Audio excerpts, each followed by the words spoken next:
Hey guys, welcome to Off the Great Wall. I'm Dan and here's Mike. E.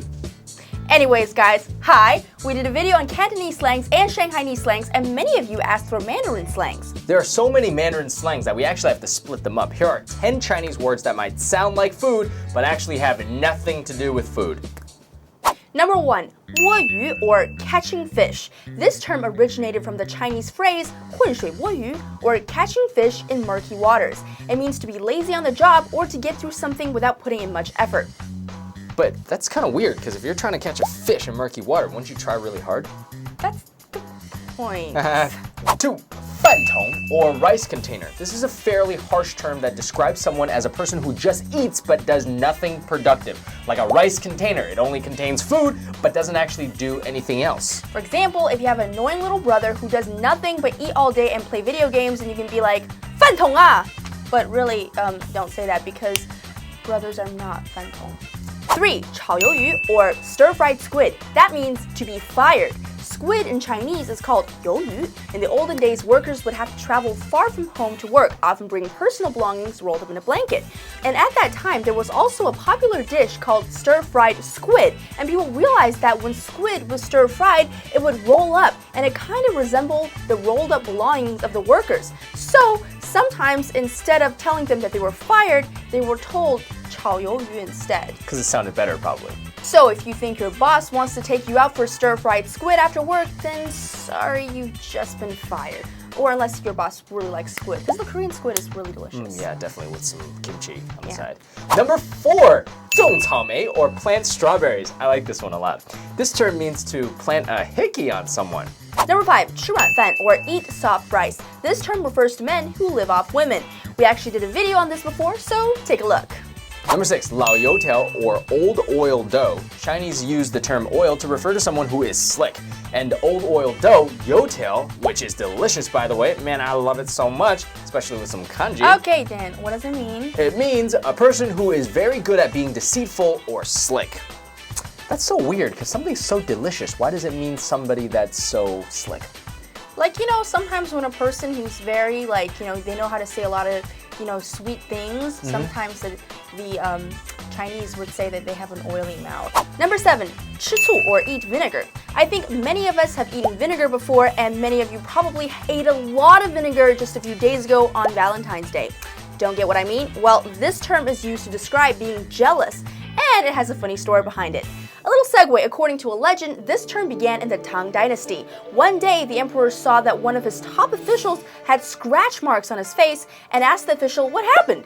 The official was super embarrassed and said that he got it from his wife. The emperor was very upset and called the official's wife to the royal court and said he will reward the official with concubines, so he will have women in his house that will treat him well.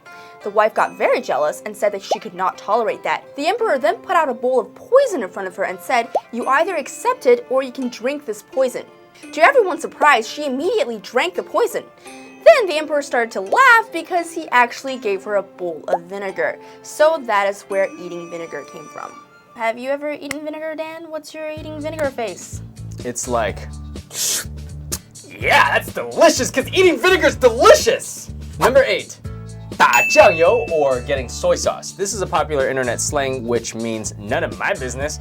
This term started when a passerby was being interviewed by a local news channel about his opinion on police cracking down on illegal businesses in the area, which he responded, "It doesn't concern me, I just came out to get some soy sauce." So it's like, hey Yi, I heard that somebody planted a strawberry on Mike. Do you know who it was?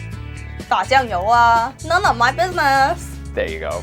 But why is it 打酱油? Why isn't it like 不管我的事，我去打麻将？不管我的事 is like, it came from the incident. The incident was that he got interviewed and it was just funny because he was like, I don't know what you're talking about. It just came out for soy sauce. Oh, okay. Yeah, so then it's like, it's an internet slang, So now people are like, oh, it has nothing to do with me. 打酱油. Or 不管我，我在打 Flappy Bird. Makes no sense. They'll get it.